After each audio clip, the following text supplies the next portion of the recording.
भारत की है कहानी सदियों से भी पुरानी है, ज्ञान की ये गंगा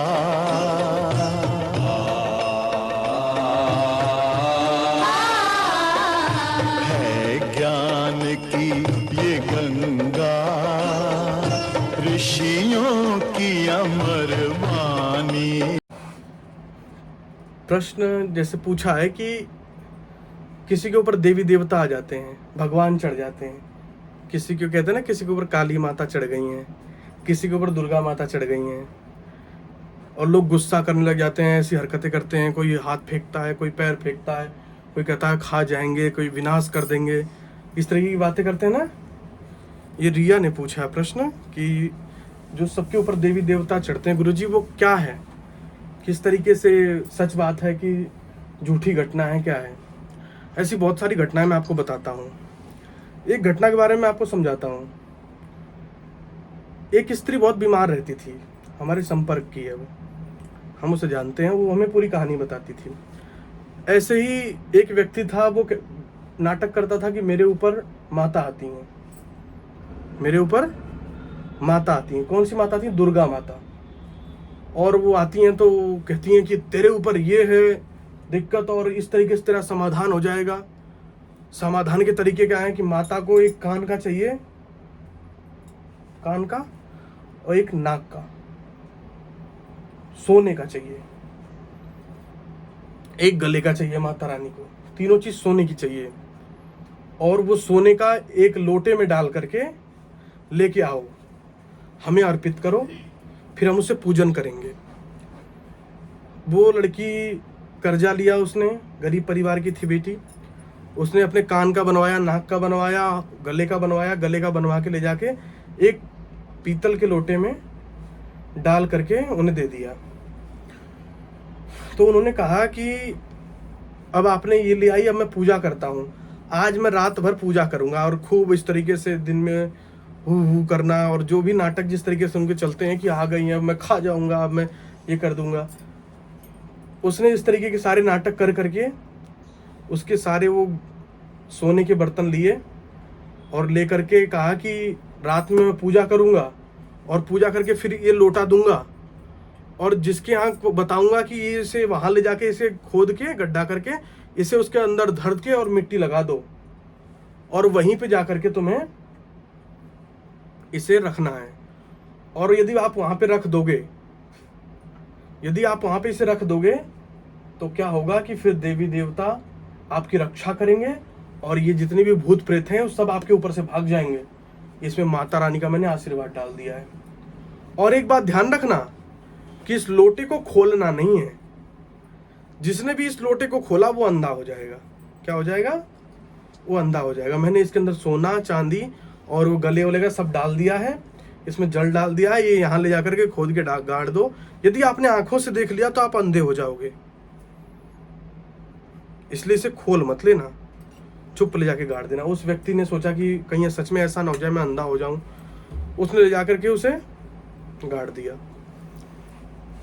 गाड़ने के बाद उसे कोई आराम नहीं मिला, वो ऐसे ही बिटिया परेशान, बिटिया ऐसी परेशान। फिर उसके बाद मुझे 3 महीने बाद वो मिले। 3 महीने बाद उन्होंने मुझे सारी स्थिति बताई। उस समय ठंड का समय था। किसका समय था? बहुत कड़ाके की ठंड थी, कोहरा पड़ता था ना बेटा, उस समय का ठंड थी, उस समय की ठंड थी। और ठंड में धान के पौधे होते हैं वो हुए रहते हैं। तो मैंने कहा कि उन्होंने मुझे सारी बात समझाई कि गुरुजी ऐसे इस तरीके से उन्होंने कहा, गले का बनवाया, कान का बनवाया, नाक का बनवाया, और कहा मेरे ऊपर दुर्गा माता आती हैं। और फिर मुझसे सारा लेकर के डब्बे में लोटे में डाल दिया और कहा कि इसे खोल दोगे, यदि गाड़ने से पहले देख लोगे इसमें क्या मैंने बंद किया है तो अंधे हो जाओगे, इसे खोलना नहीं है, ठीक है। तो इस तरीके से करके वो मुझे देता है, मैंने वहाँ खन के गाड़ दिया है। फिर उसके उपरांत मैं तो सारी बात समझ गया कि उसने क्या किया है। मैंने उससे कहा कहाँ पे गाड़ा है, वो मुझे बताया ना, कहे गुरुजी आप अंधे हो जाओगे, आप अंधे हो जाओगे, वो बताया ही ना मुझे। फिर उन्होंने कहा बता, मैं अंधा नहीं होऊंगा। फिर उन्होंने मुझे बताया कि यहाँ फलाना फलाने इनके खेत में मैंने ये चीज़ दबा रखी है, ठीक है। फिर मैंने उससे पूछा कि चल, तो उसने कहा कि दिन में किसी के खेत में जाके खोदेंगे तो मारेगा रात में हमें। मैंने कि रात में चल, तो उसने कहा रात में जाएंगे तो वहाँ भूत रहते हैं जहाँ के मैंने गाड़े हैं। मैंने कि चल भूत रहने दे। कह रहा मैं तो जाऊँगा नहीं।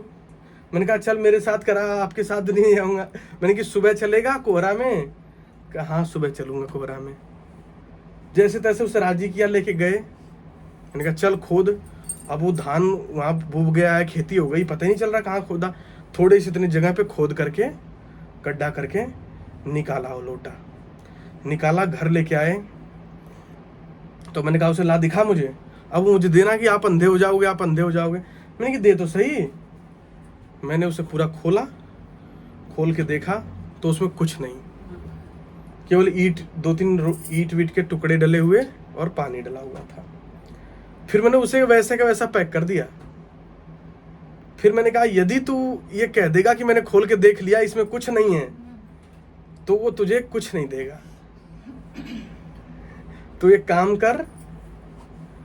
काम कर कि उससे बात करके उससे कह दे कि मुझे आराम नहीं हुआ और मुझे पूजन नहीं कराना, मेरे सोने चांदी है वो मैं लोटा खन के लाऊंगा और वो मुझे मेरे दे देना, मैं उसे खोलूंगा नहीं।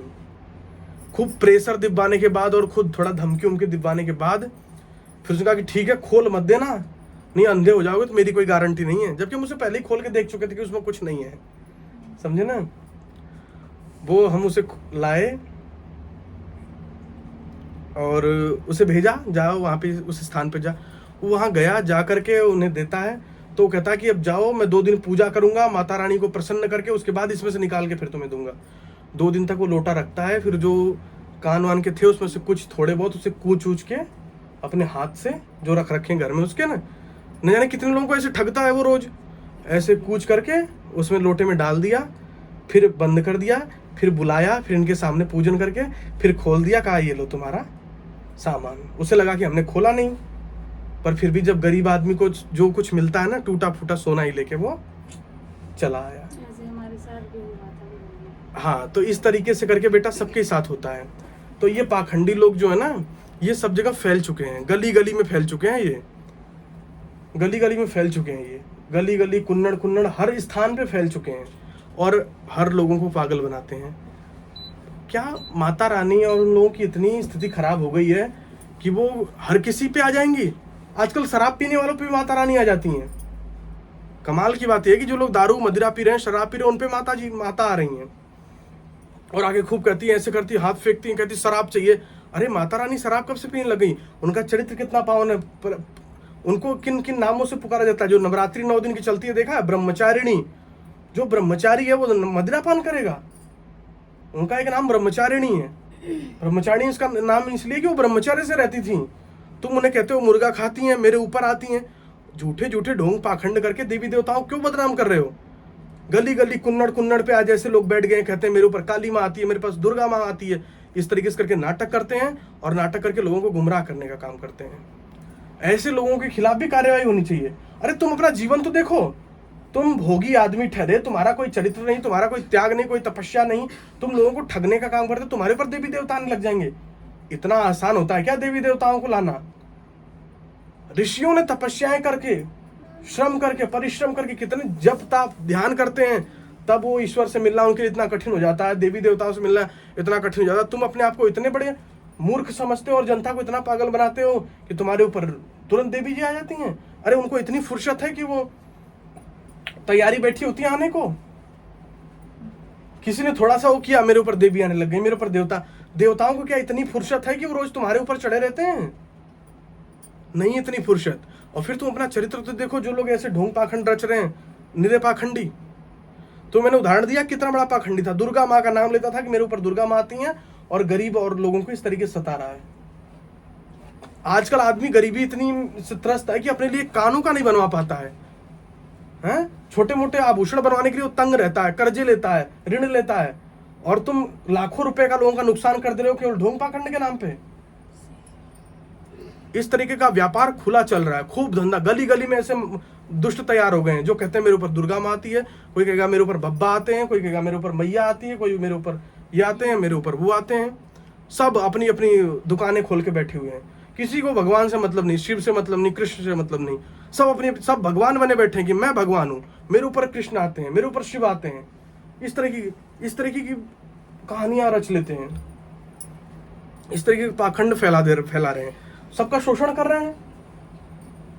समझे? कोई ध्यान रखो, कोई भी दरबार में किसी भी प्रकार के देवी देवता नहीं आते हैं, ना भगवानों पे इतनी फुर्सत है कि वो किसी के ऊपर आए। जो भी इतने दरबार चल रहे हैं समझ लेना सारे के सारे फर्जी हैं। चाहे कितना बड़ा बब्बा चलाते हो, चाहे कितने बड़े अम्मा, चाहे कितनी बड़ी कोई बूढ़ा बुजुर्ग कोई भी चलाता हो, सारे फर्जी चलाते हैं। सब खाली पैसा कमाना चाहते हैं, सब खाली धंधा। जो कहते हैं ना कि हम पैसा नहीं लेते हैं, कई दरबार सुना होगा इस नाम से प्रसिद्ध किए जाते हैं कि अरे महात्मा तो पैसा नहीं लेते हैं, वहाँ 1 रुपया नहीं लगता है, ऐसे भी कहा जाता है ना।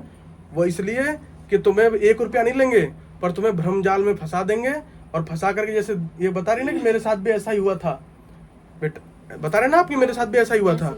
उन्होंने आपसे पैसा क्या मांगा? 5,000 रुपए तुरंत कैश ले लिया था, पूजा करी थी और अकेले में। हाँ, तो मैं आपको वही बोल रहा हूँ ना कि इस तरीके से क्या है, वो झांसा दे करके आपको और अपने उल्लू सीधा करते हैं। वो आपसे वही कहेंगे कि हम आपसे 1 रुपया नहीं लेंगे, इस दरबार में 1 रुपया ही लगता है, पर यूं कह देंगे कि 50,000 का गेट लगवा दो, हाँ 50,000 इसके लिए दान कर दो, 50। वो कुल मिला के काम वही कर रहे हैं। दान पुण्य करना सही है, मैं दान पुण्य के खिलाफ नहीं बोल रहा हूँ। दान पुण्य सही जगह होना चाहिए। कहाँ होना चाहिए? सही जगह, सच्चे ज्ञानी व्यक्ति को, सच्चे अच्छे व्यक्ति को दान पुण्य मिलना चाहिए, जिससे समाज में अच्छाई फैले।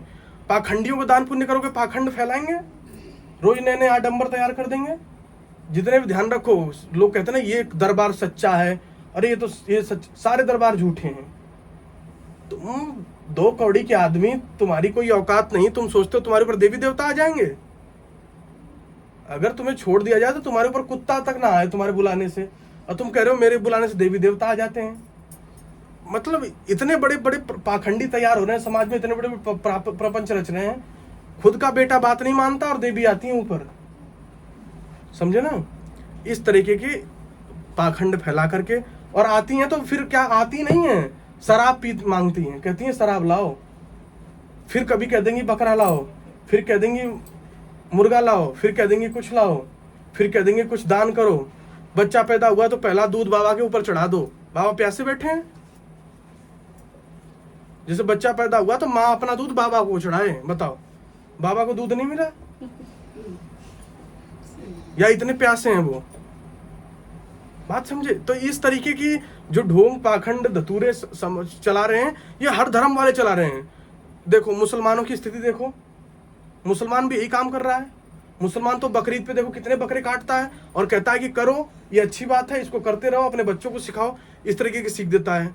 उधर देखो वो जो हैं ईसाई लोग, उनमें वो चलता है, छू दिया वो गिर गया, झटके लग गए, नाचने लग गए, हालेलुया, बोलता नहीं था बोलने लग गया। इस तरीके की कितना पाखंड वो फैला रखे हैं। इधर देखो हिंदुओं में भी कमी नहीं, ये इनके किसी के ऊपर देवी देवता चढ़ गया, किसी के ऊपर कुछ चढ़ गया, कभी किसी के ऊपर कुछ चढ़ गया, कोई भूत उतार रहा, कोई प्रेत, इस तरीके के आडंबर पाखंड चल रहे हैं। भगवान पे लोगों का भरोसा ही नहीं रहा।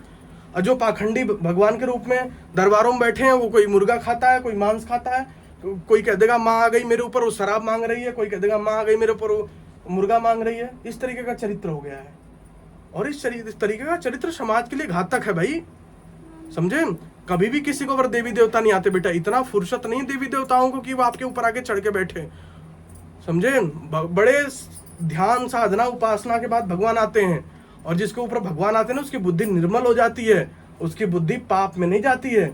भगवान आने के बाद बुद्धि कैसी होती है? प्रहलाद जैसी हो जाती है, ध्रुव जैसी हो जाती है। समझे? भगवान आने के बाद बुद्धि दुर्योधन जैसी नहीं होती है कि शराब चाहिए, मांस चाहिए, मुद्रा चाहिए। ठीक है? तो भगवान अगर आते हैं तो बुद्धि निर्मल हो जाती है, फिर भक्त की अपनी कोई भावना नहीं रह जाती। जैसे भगवान कृष्ण कहते हैं ना, जाके क्या कहते हैं कि जो मैं कहूंगा, ऐसा नहीं कि मैं पांडवों का शांति दूत बन के आया हूं। जब शांति दूत बन के जाते हैं तो कहते हैं कि ऐसा नहीं कि मैं पांडवों का शांति दूत बन के आया हूं, लेकिन इतना विश्वास जरूर दिलाता हूं कि जो मैं कह दूंगा वो पांडव मान लेंगे, इसमें कोई ऐतराज नहीं होगा। जो मैंने कह दिया, अगर मैं उनके लिए 1 गांव मांग लूंगा तो पांडव 1 गांव में हंसते हंसते पूरा जीवन बिता देंगे। समझे? तो इतना विश्वास था उन्हें। क्यों? जानते हैं कि वो मेरे भक्त हैं, और भक्त का हृदय प्रेम से भर जाता है, इससे नहीं कि शराब चाहिए। क्या अर्जुन ने कभी भगवान श्री कृष्ण से शराब मांगी थी? कहा था कि आपका साथ चाहिए। हजारों यत्न कर रही है, हाथ पैर जोड़े, तब भगवान कि आप, मुझे आपकी सेना नहीं चाहिए, सिर्फ आप चाहिए। सेनाएं दुर्योधन ले गया, अक्षुणी सेनाएं, ऐसी सेना थी भगवान कृष्ण के पास जिसके पास कैसी सेना ही नहीं थी, किसी के पास वैसी सेना नहीं थी। अक्षुणी सेनाएं को दुर्योधन ले गया, एक एक व्यक्ति को, और अर्जुन ने कहा मुझे सिर्फ आप चाहिए। तो कृष्ण ने कहा ना, भगवान कृष्ण ने कहा कि दुर्योधन, अर्जुन बेटा तू सेनाएं ले ले, मुझे अकेला नहीं हत्था लेके क्या करेगा? फिर भी उसने कहा मुझे आप चाहिए। उसका हृदय प्रेम भक्ति से भरा हुआ था ना, इसलिए वो भगवान को मांग रहा था, शराब नहीं मांग रहा था। आज के लोगों का हृदय स्वार्थ से भरा हुआ है, इसलिए वो लोग क्या मांगते हैं? मदिरा, मांस, भगवानों के नाम पे। समझ गए? किसी के ऊपर कोई देवी देवता नहीं थे, सब अपने स्वार्थ की पूर्ति के लिए ढोंग पाखंड करते हैं।